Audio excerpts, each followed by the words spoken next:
Welcome sa Dries TV. Kung interesado ka sa ganitong news, huwag kalimutang isubscribe ang ating YouTube channel. Maraming salamat! Welcome back again sa ating YouTube channel mga kakimpaw, and sa update nating ito, ang pag-uusapan natin ay tungkol sa mga importanteng kaganapan kina Kim and syempre kay Paolo Avellino.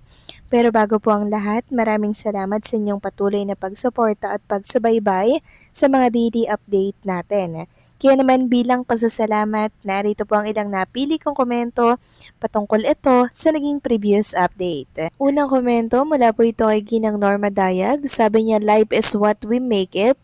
Tayo gumagawa ang kapalaran natin. Kaya Dries TV, di ako naniniwala na maghihiwalay silang dalawa. Only God knows what lies ahead of them. God bless Kim Pao. Happy New Year to all of us. Maraming salamat sa komento, Ginang Norma Dayag, and Happy New Year din po sa iyo at sa pamilya po ninyo. No? Yes, tama po kayo dyan. Tayo po ang gumagawa ng kapalaran. Si Kim and Paula Avellino po ang gumagawa ng kapalaran ng kanilang pag-iibigan. Kung ano man po yung nakikita natin sa kanilang dalawa, ito po yung binubuo nila at ito yung gusto nilang maging in the future. 'Di ba? Kaya wag po tayong maniniwala sa mga hula-hula na yan. Lalo't higit yan ay gawa lang din naman po ng mga tao na katulad po natin. 'Di ba? Wala pong ibang nakakaalam ng kapalaran natin kundi ang nasa itaas. Pero syempre, depende pa din po yan sa gagawin po natin para po sa ating sarili. Kung ano po yung ginagawa natin, then yun po ang magiging resulta ng kapalaran natin. 'Di ba? Sa nakikita naman natin kay Kim and Paula Avellino, grabe po yung love nila sa isa't isa. Sa tingin ba niya or sa tingin ba natin, maghihiwalay pa yung ganito? Ka-deep yung relationship na para bang mawalay lang po ng ilang segundo si Chinita Princess sa paningin ni Paolo Avellino, hinahanap-hanap agad mga kakimpaw.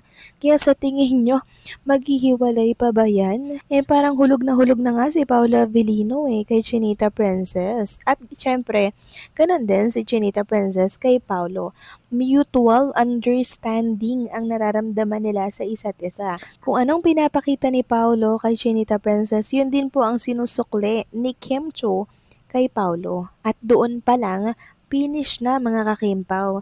Kasi hindi yan susuklian ni Kim Cho kung hindi niya po gusto ang isang lalaki. 'Di ba mga kakimpaw, lalayuan niya na po yan.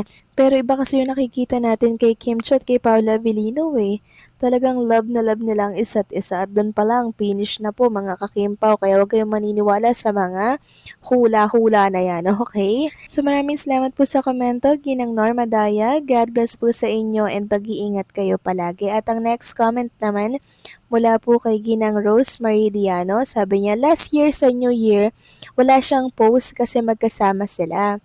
Christmas lang nag-post siya nung nandun siya sa Tagaytay with Lacam and Williams family.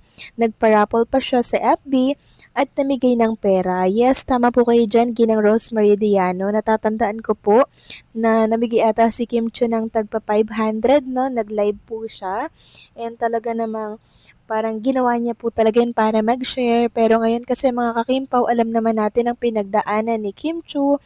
Talaga pong yung kanyang pera talagang nabawasan po, 'di ba? Kaya hindi rin siguro siya makapag-share sa via Facebook Live. Pero yung mga taong nakapalibot naman po sa kanya, nagbigay po siya ng mga regalo. Still hindi po niya nakakaligtaan magbigay ng regalo at blessing sa mga taong nakasama niya po or nakakasama niya ng patuloy sa showbiz industry. Kaya babawi po si Chinita Princess ngayong 2026.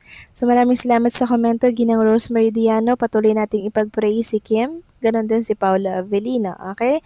So maraming salamat. God bless and Happy New Year.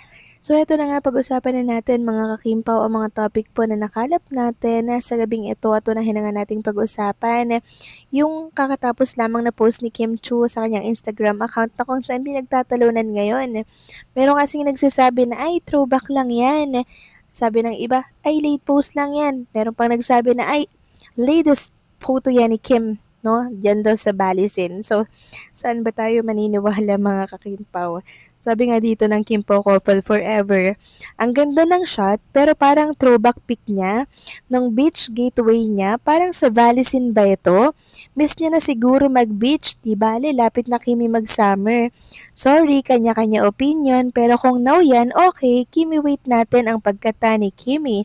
Damay na din si Pau. So parang ngayon ko lang nakita tong picture na nilapag po ni Chinita Princess. So possible na ito po ay latest picture, mga kakimpaw, pwede ring throwback, pwedeng late post, 'di ba? Lahat naman ay may posibilidad at si Kim and Paulo Abilino lang ang nakakaalam nun. Samantalang ayon naman sa isang Facebook page, kinilig ako sa lugar at photographer ni Kimi sa IG post niya. So maraming kinilig mga kakimpaw dito sa bagong post ni Chinita Princess. At kahit na throwback man yan or late post man yan or latest man yan, at least kinilig at napasaya naman tayo, di ba? Kesa wala mga kakimpaw na kung saan ay talagang nananabik na tayo kay Kim and Paulo. Samantalang next topic naman tayo, pag-usapan natin mga kakimpaw ang pag-aalaga pong ginagawa ni Paulo kay Chinita Princess during taping po ng The Alibay. Grabe, talagang bantay sarado po ni Paula Avellino si Chinita Princess at ang sabi pa nga dito, dinalhan daw po ng kape si Kim Chu at pinagtimpla ni Paulo. Sabi dito, ito yung pumunta si Pau sa set para lang dalhan ng coffee and lunch si Kimi. Sobrang napakasweet naman ni Paulo, no?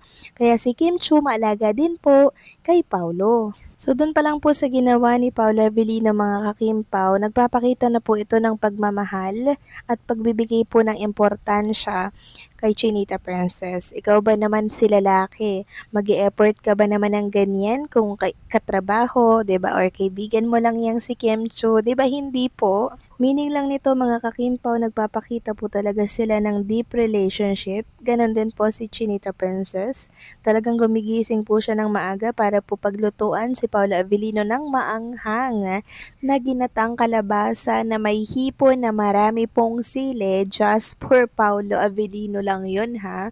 Kasi sobrang anghang talaga mga kakimpaw. At shinare naman ni Paula Avellino yan kila Ma'am Carlina de la Merced. And grabe talaga yung anghang mga kakimpaw. Kasi ganun yung gusto ni Paula Avellino. Talagang gustong gusto rin ni Chinita Princess kasi na pinaglulutuan niya po si Paulo na mga favorite na pagkain ni Paulo. O 'di ba? Give and take relationship meron si Kim and Paula Avellino. While Paula Avellino naman, pag kinakailangan po ni Chinita Princess, halimbawa ng lunch, ng coffee, or ng bantay, 'di ba? Andiyan lagi si Paulo, you beside me always. And doon pa lang mga kakimpaw, sobrang finish na po dahil pinapakita talaga nila kung anong meron sa kanila. 'Di ba? Private pero hindi po secret. So yun yun mga kakimpaw. Kaya maging panatag lang po tayo and malapit na tayo sa tamang panahon. So anong sa inyo dito mga kakimpaw? Please comment down below and syempre, don't forget to like, share, comment, and subscribe.